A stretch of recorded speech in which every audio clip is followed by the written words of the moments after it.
Dada o tempo que você teve de se inscrever no canal, o meu muito obrigado. Primeiro assunto, Nike será a nova fornecedora de materiais esportivos do Vasco. O Vasco hoje anunciou uma promoção para o sócio gigante.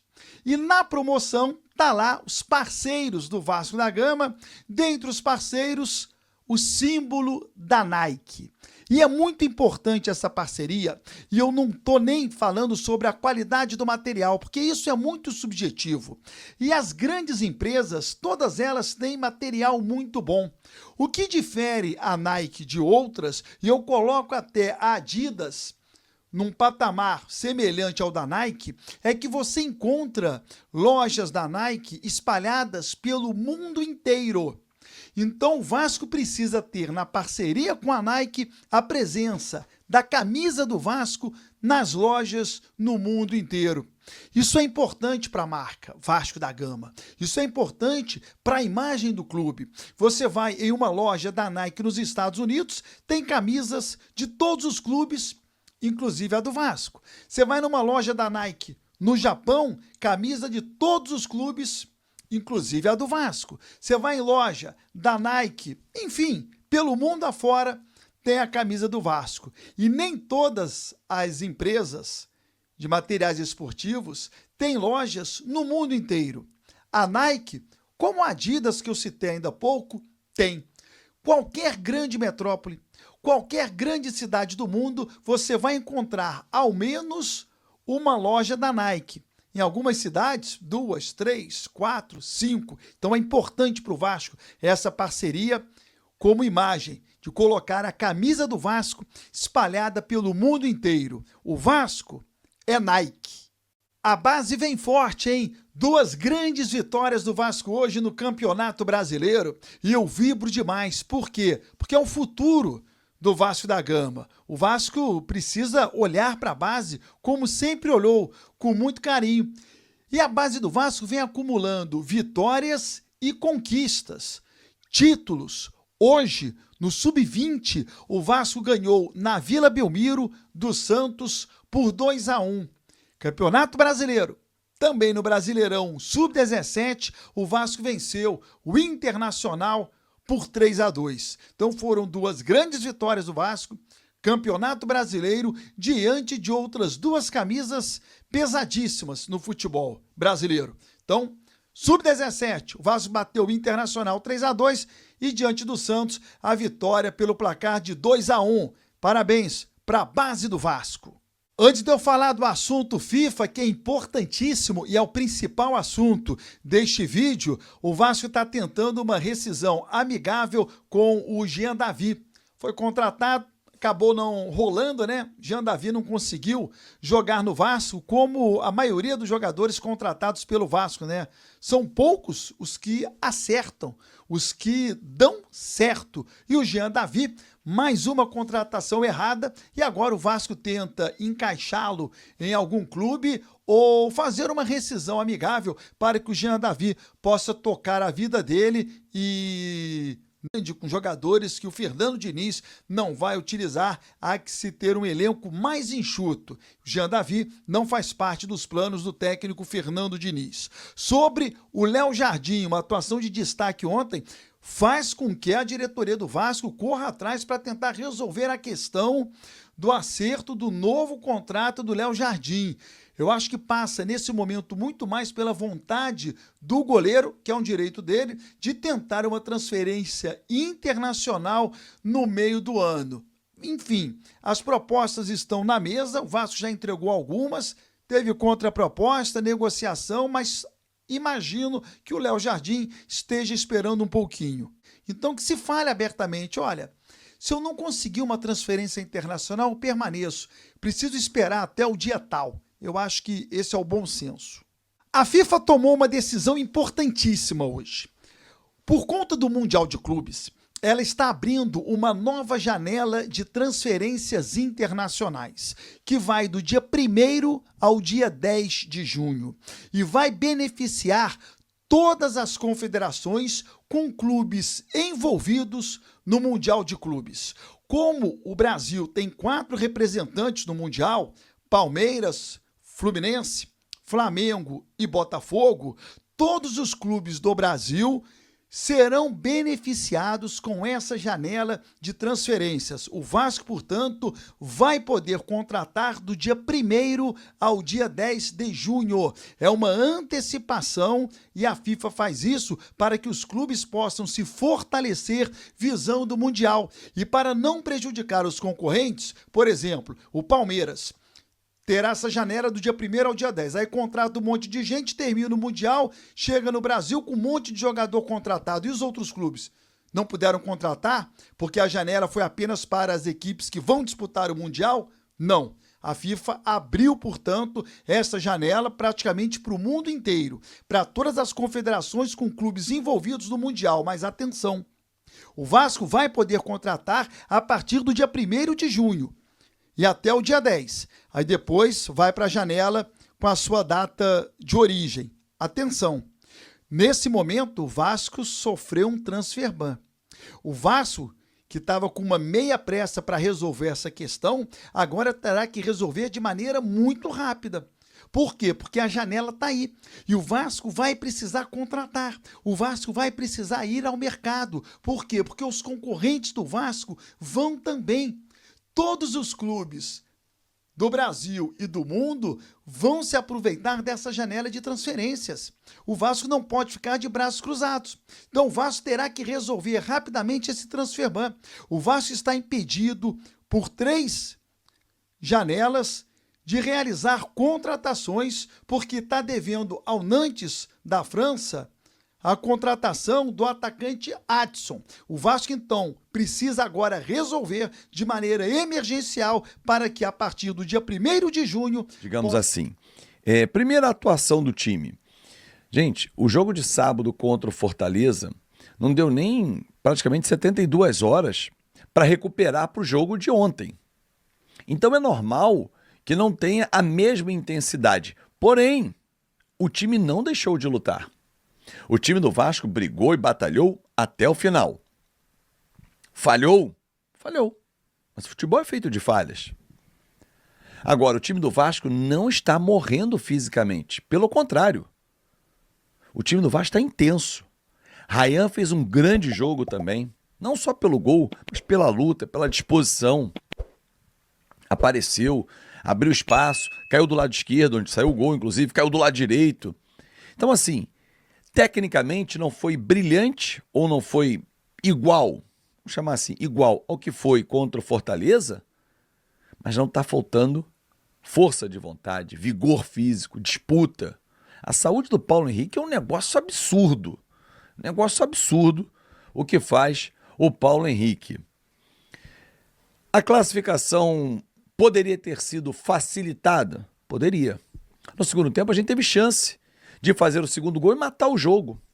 Mas não fizemos. E obviamente que o adversário, que tem qualidade, é o 5º colocado da Série B do Campeonato Brasileiro, é campeão paranaense, ele foi para cima. Óbvio que sim. As mexidas do Diniz, algumas deram certo, outras não. Eu não entendo a entrada do Lloyd. O que justifica a entrada do Lloyd Augusto? Eu não entendo. Ah, mas ele deu um chute de fora da área fantástico. A gente vai pegar sempre um lance para justificar que o cara entre sempre. Não vou nem entrar na discussão, botou a mãozinha assim, foi pro Diniz, não foi pro Diniz. Se o Diniz chamou ele à beira do campo e ele não quis falar, isso é problema deles. Não vou mais...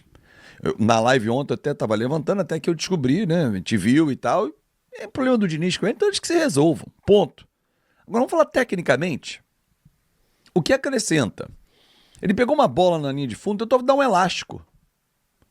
Ele tenta fazer coisas que ele não consegue fazer, que tecnicamente ele não consegue fazer. Ele acha que é o quê? Um freestyle? Que ele vai fazer uma graça? Então assim, bateu bem o pênalti? Bateu. Mas as gracinhas poderiam ter custado caríssimo ao Vasco. O Vasco que avançou de fase, vai receber mais de 3 milhões e 600 mil reais. Aliás, somando todas as fases que o Vasco já passou, o Vasco vai para as oitavas, O Vasco já faturou 9 milhões 300 e pouco, quase 9 milhões e 400 mil reais em premiação. Mas às vezes por uma gracinha, por uma bobeira, se coloca tudo a perder. E eu desafio você, torcedor, se você não ficou chateado com a postura. Uma coisa é você abrir o parquinho, tá vencendo 2-3-0, faltam 2 minutos, faz uma graça, sobe na bola, passa o pé em cima da bola, toma uma pancada, uma confusão, expulso, legal. Jogo 1-0, pegado, quer fazer graça. Alguém tem que conversar com esse rapaz, até para ele entender onde ele tá, né? Não sei se era normal lá na Turquia ele fazer, mas aqui no Rio, no Vasco, enfim. O Diniz falou que vai aproveitar, e obviamente era esperado realmente a data FIFA ali, né? Os dias 5 e 10 de junho, tem jogos das eliminatórias, Equador lá em Guayaquil, dia 5, e dia 10 Paraguai em São Paulo, para começar a conhecer mais o elenco, não só nessa data FIFA, como também na data FIFA do Mundial de Clubes. O Vasco joga 31. A tabela é a seguinte, gente. Sábado 24, Fluminense, 27 o Melgar, Sul-Americana, 31 o Bragantino, e aí 12 de junho para fechar até o Mundial, São Paulo fora de casa. São Paulo que ontem classificou na Copa do Brasil, que é uma competição traiçoeira. O Grêmio foi eliminado ontem, não conseguiu vencer o CSA. Uma zebra. Pô, mas ela passeou em São Januário. Se não fosse o cara que vestiu essa camisa aqui, que não salvou só, atenção, o Léo Jardim não salvou só nos pênaltis. Ele teve pelo menos 3 defesas espetaculares durante o jogo. Vai sofrer com os adversários também. Normal, o Vasco não é um super time. Mas é muita diferença em tão pouco tempo da entrega física, da forma como o Vasco está jogando, a aproximação dos jogadores. Alguns ontem não renderam. Coutinho, abaixo do que foi sábado. O Nuno, um pouco abaixo também. Ryan, lá em cima. Verratti, um pouco abaixo também. Piton oscilou, falhou no gol, feio. Falhou feio. Então assim, mas se redimiu, bateu muito bem o pênalti. Aliás, o Verratti teve uma atitude fantástica. Na hora da cobrança de pênalti, o Lloyd vai bater naquelas alternadas, então ele vai lá e pede a galera para apoiar. Por que isso, gente? Ninguém vai torcer contra. O vascaíno, assim, é difícil falar isso, mas vamos lá. Porque eu vejo o vascaíno torcer contra. Mas vamos lá, é questão política, mas vamos falar de torcedor mesmo. O cara pode ficar... Eu fiquei puto da vida com o Lloyd? Fiquei. E falei mesmo na transmissão. Mas olha só, eu não vou torcer para ele errar. Ele entrou e falou, pô, vai saudar. Não vou torcer. Mas quando ele errar, eu tenho que falar. Eu tenho que analisar o que eu tô vendo. Eu não posso mentir pro torcedor. Porra, ele deu um elástico ali fantástico. Deu azar. Não deu azar nada, porra. Ele não tinha que fazer o elástico ali. Não sabe fazer, não faz. Então, assim, eu não torço para dar errado. Alguns só torcem, mas vamos olhar para frente. Tem o Fluminense. Porra, ganhou do Fortaleza, classificou na Copa do Brasil, não ganhou do Operário, ganhou nos pênaltis e agora vem o Fluminense. Agora tem um descanso maior. Hoje, quarta-feira, até sábado. É um descanso maior. Quarta, quinta e sexta, integrais. Aí vai jogar sábado, 6h30. Você consegue ter um time mais equilibrado. Não vai ter o Coutinho suspenso, pode ser que o Payet vá para o banco, mas assim, não vai mudar nada, né? O Payet no banco vai entrar minutos só. Fato é que o Vasco precisa ter uma sequência. Aí pega o Melgar. Já imaginou se a gente vence o Fluminense e vence o Melgar? Pô, mas a gente vai estar vivo em 3 competições. Que bom! É isso que nós queremos, o Vasco jogando as competições. Ou é maneiro, no final no meio de junho, julho, ficar olhando os concorrentes que estão lá nos Estados Unidos? Vai dizer que você também não queria que o Vasco estivesse lá jogando 4 competições? Ué, temos que almejar sempre o que é maior para o nosso clube. E óbvio que sobe o sarrafo, sobe o investimento, vem outros jogadores, e assim é a roda gigante do futebol brasileiro, do Mundial, né? Opções, mas estão lá, recebem um salário, enfim. Agora, e aí as substituições, eu vi gente criticando, vi gente elogiando, porque Ao tirar o Felipe Coutinho e botar o Cocão, você fortalece a marcação ali no setor de meio campo. Outros reclamaram porque o Vasco perdeu criatividade lá na frente. O Nuno, ora, é um grande jogador, ora não aparece tanto como foi no jogo de ontem. Nesse jogo em que o Vasco precisa ter a bola, é super importante que o pivô participe, para o time, para a zaga sair lá de trás e encostar. E o Verratti tem essa dificuldade. Enfim, eu vi uma série de coisas que falaram por aí, mas no geral, a atitude do Lloyd Augusto, ele escondeu um pouco o que foi a partida no geral. É claro que todos nós ficamos muito felizes, né? O desfecho final foi muito feliz, graças ao goleiro, né? O Léo Jardim, que não é de hoje, é um grande destaque desse time do Vasco da Gama. Com essas apresentações, ele desperta ainda mais o interesse de outras equipes, ele se valoriza mais, mas se você olhar para o todo, tem jogadores que ganham, só para falar em termos financeiros, ganham muito mais do que ele e produzem muito menos. Então é natural, é normal e justo, não é mais do que justo, que ele queira essa valorização também. Já ouvi dizer que ele pensa em sair porque numa outra equipe, né? Eu já ouvi falar do Cruzeiro, já ouvi falar do Palmeiras, já ouvi falar do Porto, e que numa outra equipes que têm interesse no goleiro Léo Jardim, e que nessas outras equipes ele poderia, além de ganhar mais, conquistar títulos, e que isso o motivaria, também seria um motivo para que ele quisesse sair. Mas eu posso dizer que dificilmente um atleta atinge um respeito, uma admiração, uma idolatria, eu diria, como o Léo Jardim atingiu no Vasco. Então, largar o certo pelo duvidoso também é uma atitude que eu já fiz, que eu já tomei, e que deu muito errado na minha vida. Entende? Então, eu não estou dando conselho. Aqui fala um vascaíno, claro, que quer muito que o Léo Jardim renove o seu contrato, porque você tem que ter os melhores em todas as posições. E é claro que eu quero que o Vasco tenha o melhor goleiro. E ele tem demonstrado ser um dos grandes destaques do futebol brasileiro.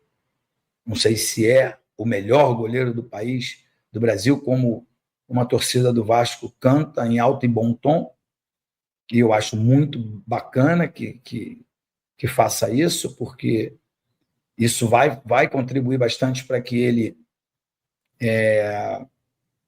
tome uma decisão de permanecer ou não, mas isso conta bastante, você ter a idolatria, ter o respeito, ter o carinho do torcedor, ter a confiança do grupo em geral, porque ontem, quando o Vasco estava numa situação em que, se o Operário marcasse, o Vasco estaria eliminado, você olhava para o semblante dos atletas do Vasco, eles tinham a confiança de que o Léo Jardim ia pegar a penalidade máxima. Foi assim que aconteceu. Na verdade, foram 3 penalidades que ele defendeu, e isso facilitou, né? Ajudou para que o Vasco se classificasse. É claro, porque estou falando isso porque os atletas do Vasco precisavam fazer o gol também. 2 perderam.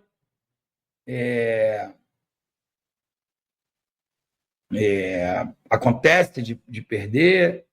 Eu já perdi dessa forma que eu vou falar agora, mas precisa ser mais preciso, mais decisivo, menos displicente, enfim. Mas o desfecho final foi muito positivo, uma vitória com cara de Vasco, se não for sofrido não é o Vasco, enfim.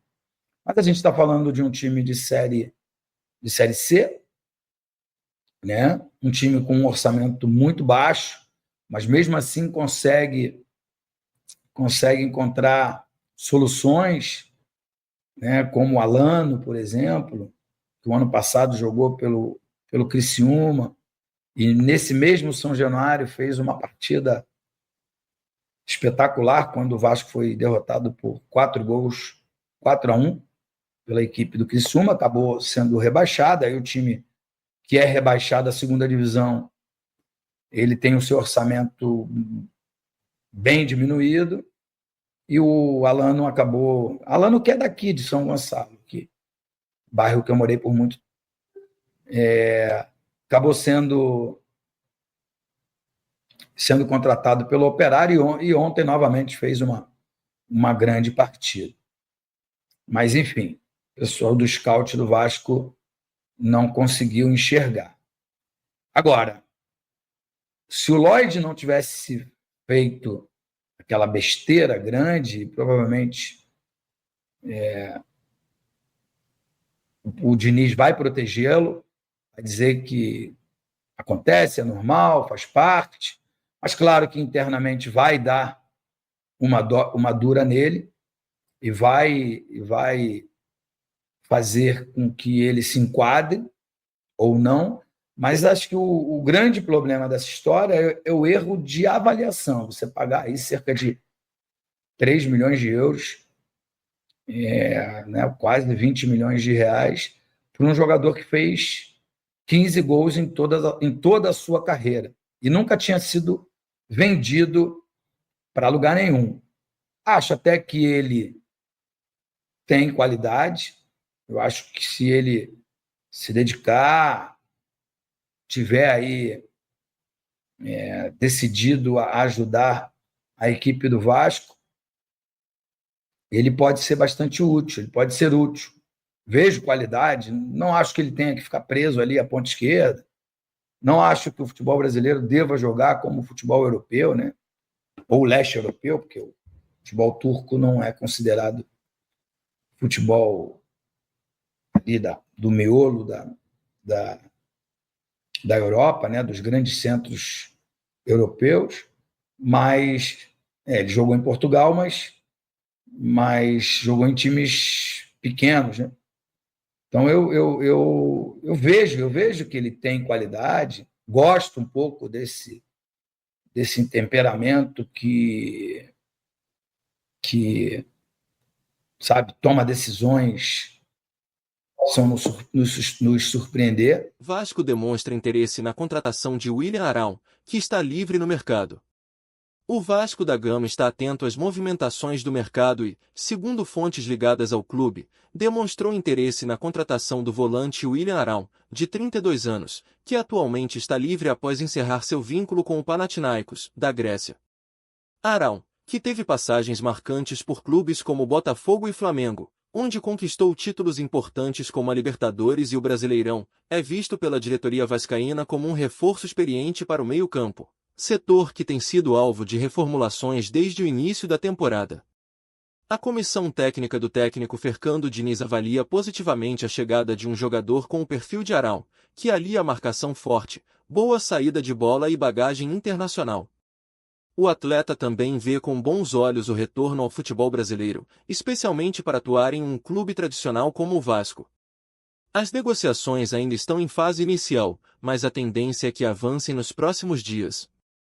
O Vasco busca reforços pontuais para a sequência da temporada, e o nome de William Arão surge como uma oportunidade de mercado, já que não há necessidade de pagamento por transferência.